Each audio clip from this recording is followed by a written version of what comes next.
Welcome to Abuse of Animal Companions. Our first person is Roberto Bonelli. He is a fixture on the streets of New York City in all manner of protests against animal abuse. Roberto has been an organizer and outreach coordinator for Friends of Animals United, caring activists against fur, and the Coalition to Ban Horse-Drawn Carriages. His organization, the Animals Battalion, has tackled issues such as veganism, the fur trade, circus industry, as well as companion animal issues, and maintain an animal rights presence at various animal abuse court cases to maintain media attention. Thank you, everyone. Good afternoon. Before we begin, I just want to say I want to thank the organizers and the staff for putting together such a wonderful event and inviting me to be part of this panel. And I also want to thank each and every one of you for your dedication and interest to animals. There is not enough people in this world that care about animals. So, my name is Roberto Bonelli, and I run an organization called the Animals Battalion. It is a grassroots animal rights organization in New York City. We focus on the typical animal rights issues. We fight the fur trade. We used to fight the circus, but gratefully, we have a ban on circuses in New York City. Okay. Yep.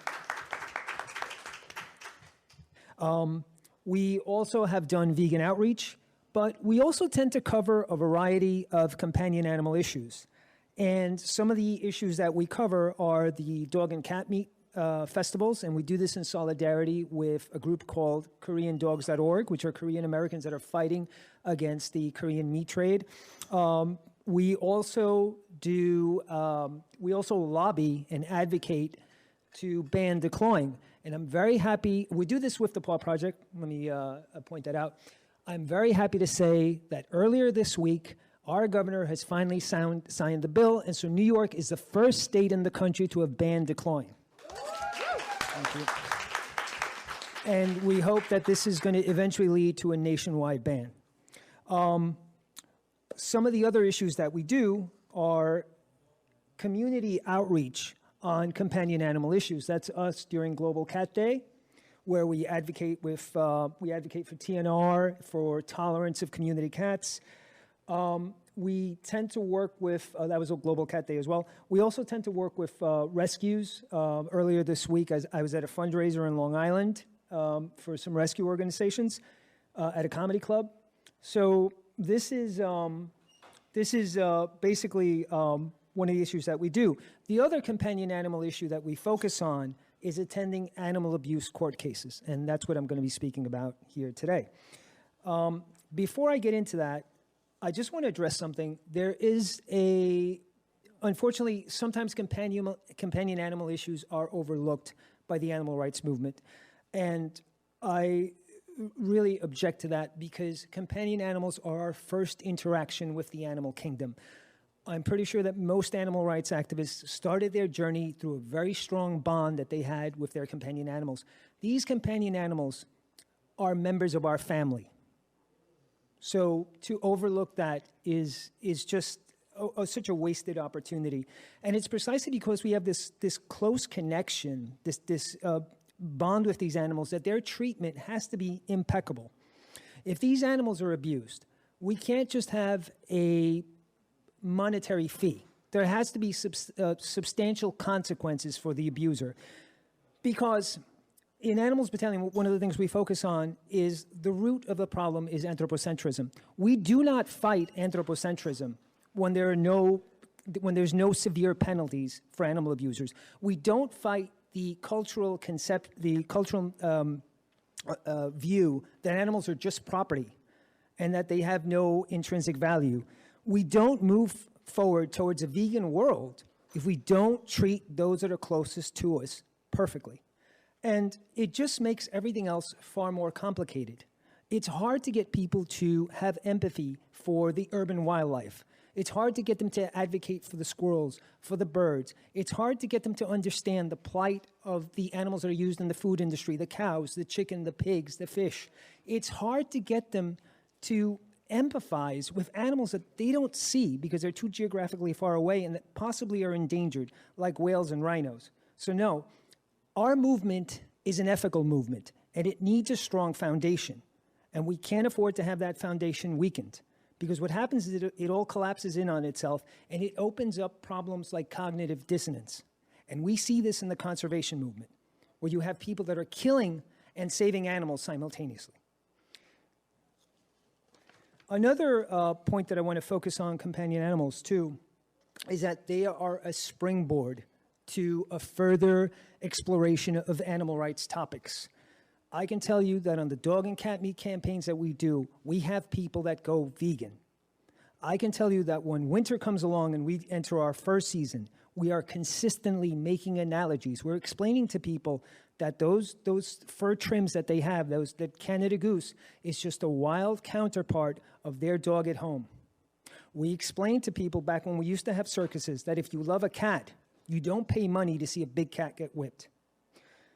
Not only is the possibilities of exploring other issues limitless, it also allows us to build relationships with rescuers.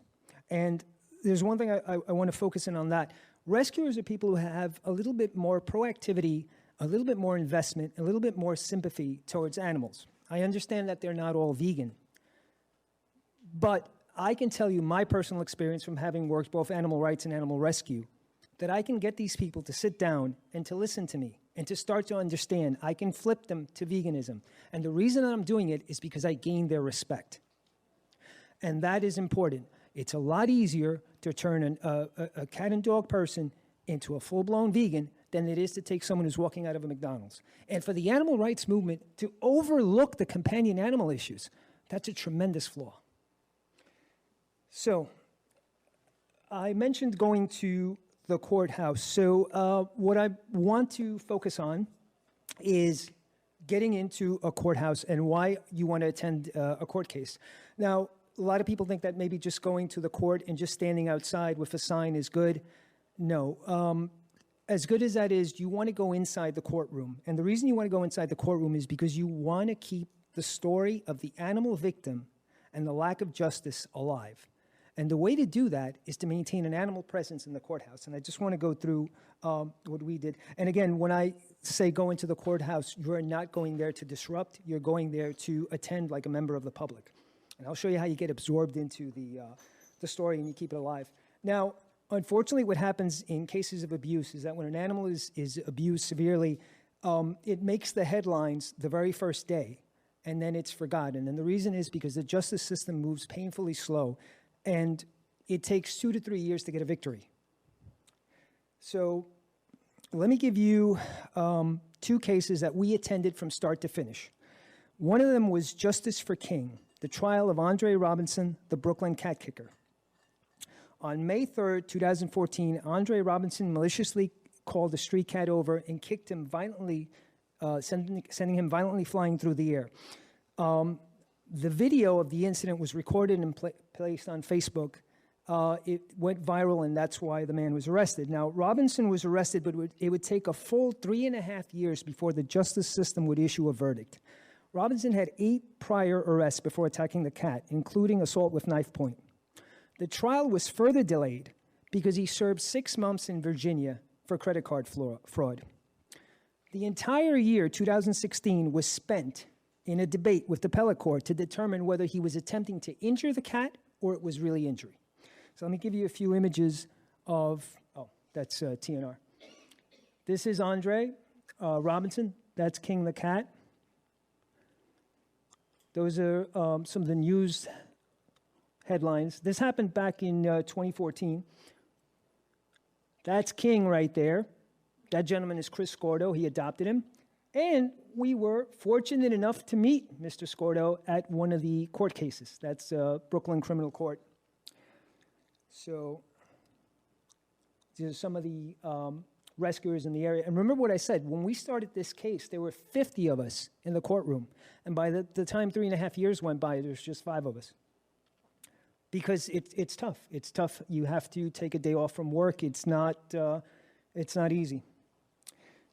So the other case that we attended was the Justice for Kitty Doe. This was the trial of Ernesto Bailey, the Bronx cat killer. On July 25th, 2014, Ernesto Bailey viciously beat a street cat. This cat had skull fractures, which caused brain damage. Bailey then went on to set the cat on fire while still alive.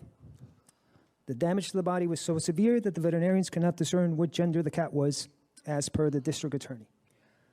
I have only one graphic picture. I'll move quickly past it. Oh, that's us at the courthouse again. That was the King case. King case. That's Kitty Doe.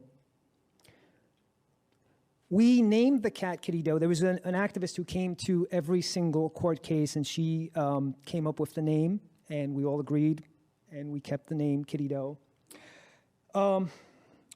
Bailey was arrested because his building security camera had captured the murder of Kitty Doe. With all the videographic proof and an aggressive district attorney, Bailey was facing a 2-year prison sentence under the New York Agriculture and Market Statute 353A. On January 20, 2016, after over a year of attending court appearances, Bailey pleaded guilty and waived the trial. Instead of a 2-year sentence, Judge William Molescu pronounced that he would only give Bailey 1 year.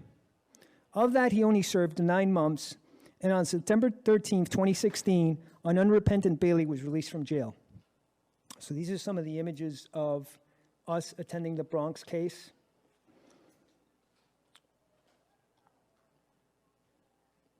So one of the things I want to tell you, if there is an animal abuse case, absolutely go in there, and I'm going to take you towards all the logical conclusion of it.